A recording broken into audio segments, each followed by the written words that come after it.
ये जो चैप्टर है यूरोप में राष्ट्रवाद, इस चैप्टर से क्लास 10 में बहुत सारे क्वेश्चंस आते हैं और इस चैप्टर में जितने भी ऑब्जेक्टिव क्वेश्चन बनते हैं हमने सबको इसमें कवर करके रखा है इस वीडियो में। और ये जितने भी कॉम्पिटिशन्स के एग्जाम है इन सब में भी इससे बहुत ही क्वेश्चन आता है। तो चलिए इसके सभी ऑब्जेक्टिव को देखते हैं। सबसे पहला क्वेश्चन है कि इटली तथा जर्मनी वर्तमान में किस महादेश के अंतर्गत आते हैं। तो ये जो इटली और जर्मनी है ये हमको सबको पता है कि ये यूरोप महादेश में आते हैं, तो इसका आंसर हो जाएगा यूरोप। अगला क्वेश्चन है कि फ्रांस में किस शासक वंश की पुनर्स्थापना वेना कांग्रेस द्वारा की गई थी। तो ये वेना कांग्रेस है, ये 1815 ईस्वी में हुआ था और इस वेना कांग्रेस का एक ही उद्देश्य था कि फ्रांस में जो बुर्बो राजवंश है उसकी पुनर्स्थापना किया जाए, यानी बुर्बो राजवंश को दोबारा स्थापित किया जाए। अगला क्वेश्चन है मेजिनी का संबंध किस संगठन से था। तो मेजिनी जो है एक उग्र संगठन कार्बोनारी था जिसका उन्होंने सदस्यता हासिल किया था। तो मेजिनी का जो संबंध है वो कार्बोनारी से है। अगला है इटली एवं जर्मनी के एकीकरण के विरुद्ध निम्न में कौन था। तो ये इटली का एकीकरण हो चाहे जर्मनी का एकीकरण हो, दोनों के एकीकरण के जो खिलाफ था, विरुद्ध था, वो था ऑस्ट्रिया, जहाँ का चांसलर था मेटरनिक। तो दोनों के विरुद्ध था ऑस्ट्रिया। अगला है काउंट काबूर को विक्टर इमैनुअल ने किस पद पर नियुक्त किया था। तो विक्टर इमैनुअल ने काउंट काबूर को प्रधानमंत्री के पद पर रखा था। अगला है गैरीबाल्डी पेशे से क्या था। तो जो गैरीबाल्डी है वो पेशे से एक नाविक था, वो नाव चलाने का काम करता था, तो पेशे से वो एक नाविक था। अगला क्वेश्चन है जर्मनी राइन राज्य का निर्माण किसने किया था। तो देखो जो जर्मनी राइन राज्य का निर्माण है ये नेपोलियन बोनापार्ट ने किया था। जर्मनी पहले 300 टुकड़ों में टूटा हुआ था, तो नेपोलियन बोनापार्ट का जब प्रभाव पड़ा जर्मनी पर तो इन्होंने 39 राज्यों का एक राइन राज्य संघ बनाया। तो किसने बनाया? नेपोलियन बोनापार्ट ने। अगला है जोल्वे राइन कैसी संस्था थी। तो जोल्वे राइन जो है ना एक व्यापारियों की संस्था थी, जो परसा द्वारा बनाया गया था ये संस्था। तो ये क्या थी? एक व्यापारियों की संस्था थी। इस संस्था को किसने बनाया था? परसा ने बनाया था। अगला है रक्त एवं लोह की नीति का अवलंबन किसने किया था। तो ये जो रक्त एवं लोह की नीति है, इस नीति को अपनाने वाले जो व्यक्ति का नाम है वो है बिस्मार्क। तो बिस्मार्क ने रक्त एवं लोह की नीति अपनाई थी और उसने कहा था कि रक्त और लोह की नीति अपना कर ही हम जर्मनी का एकीकरण कर सकते हैं। अगला है फ्रैंकफर्ट की संधि कब हुई। तो जो फ्रैंकफर्ट की संधि है ये संधि हुई थी 1871 ईस्वी में और इसी संधि के बाद जर्मनी का एकीकरण हो गया था। तो फ्रैंकफर्ट की संधि 1871 ईस्वी में हुई थी। अगला क्वेश्चन है यूरोप वासियों के लिए किस देश का साहित्य एक ज्ञान विज्ञान का प्रेरणा स्रोत रहा।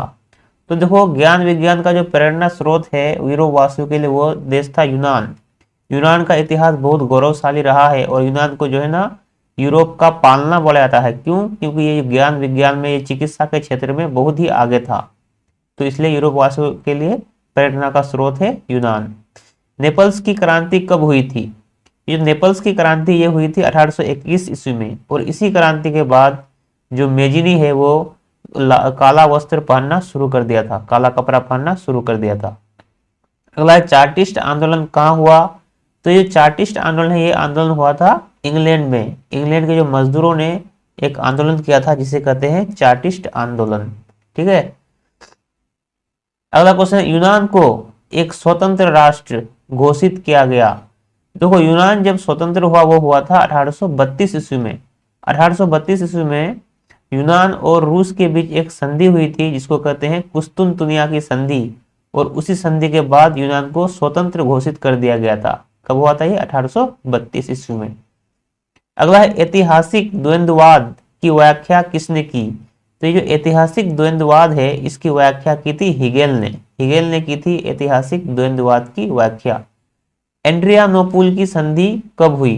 तो देखो ये जो एड्रियानोपुल की संधि है ये संधि हुई थी 1829 ईस्वी में और किसके बीच में हुई थी। तो ये संधि हुई थी तुर्की और रूस के बीच में, क्योंकि तुर्की के कब्जे में था यूनान और रूस ने यूनान का मदद किया था, इसलिए तुर्की और रूस के बीच में युद्ध हो गया था और इसमें तुर्की की हार हुई थी और इसके बाद एक संधि हुई थी जिसको कहते हैं एड्रियानोपुल की संधि। कब हुई थी? 1829 ईस्वी में। अब अगला है एड्रियानोपुल की संधि किन दो देशों के बीच हुई? तो अभी हमने बताया कि ये किसके बीच में हुई थी? तुर्की और रूस के बीच में हुई थी। ठीक है। अब सेडान का युद्ध किनके बीच हुआ? तो ये जो सेडान का युद्ध है बहुत इंपॉर्टेंट है। ये युद्ध के बारे में 4-5 क्वेश्चन बनता है, इसी में हम लोग देख लेते हैं। तो सबसे पहला क्वेश्चन बनता है कि सेडान का युद्ध जो है वो, इसे सेडान का युद्ध नाम क्यों दिया गया? क्योंकि ये सेडान नामक जगह में हुआ था, इसलिए इसे सेडान का युद्ध कहा जाता है। ये युद्ध किस किस के बीच में हुआ था? तो ये युद्ध जो हुआ था वो पर्सा और फ्रांस के बीच में हुआ था, यानी फ्रांस और पर्सा के बीच में सेडान का युद्ध हुआ था। अब तारीख पूछता है कि ये युद्ध कब हुआ था? तो सेडान का युद्ध हुआ था 1870 ईस्वी में। ठीक है, तो 1870 ईस्वी में हुआ था सेडान का युद्ध। अगला है, किस देश का हंगरी पर पूर्ण अधिपत्य था, यानी पूरी तरह से अधिकार था?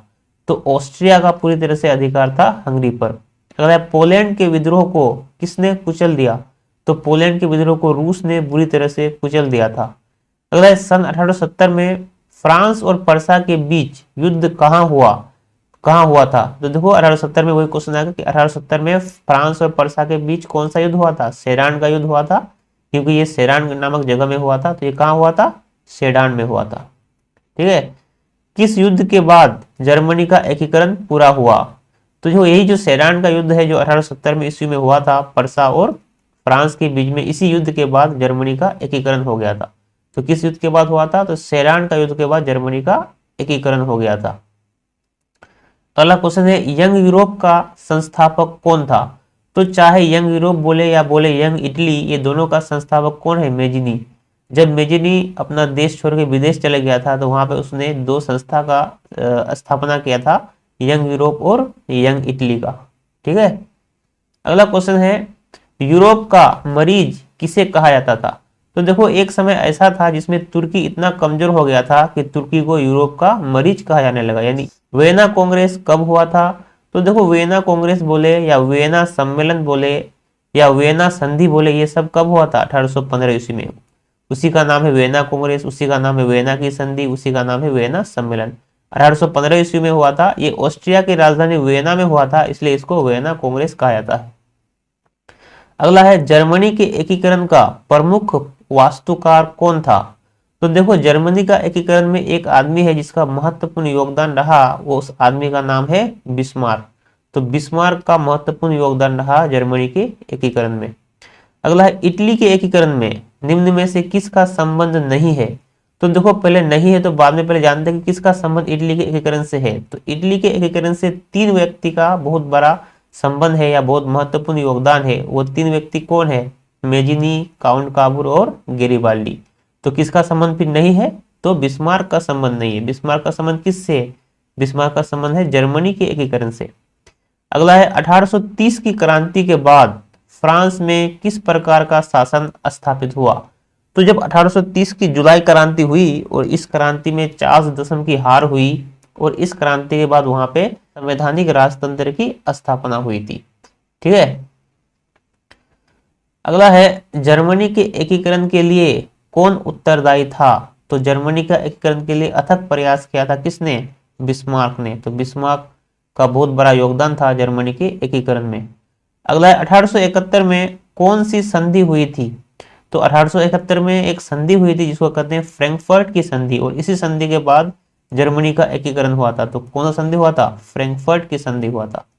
इटली के एकीकरण में निम्न में किसने योगदान किया था? तो इटली के एकीकरण में 3 आदमी का योगदान था, मेजिनी, गेरिबाल्डी और काउंट काबूर। तो इसका आंसर होगा इनमें सभी का योगदान था। लास्ट क्वेश्चन है, रॉबर्ट ओवेन कहाँ का निवासी था? तो ये जो रॉबर्ट ओवेन है ये बहुत बड़ा जो है व्यापारी था, और ये कहाँ का निवासी था? ये था ऑस्ट्रिया का निवासी। तो ये ऑस्ट्रिया का निवासी था। तो इस प्रकार से यूरोप में जो राष्ट्रवाद है इससे संबंधित जितने भी महत्वपूर्ण ऑब्जेक्टिव्स हैं हमने इस पूरे वीडियो में कवर कर लिया है। आशा करता हूँ कि ये वीडियो आपको पसंद आया होगा। Thank you.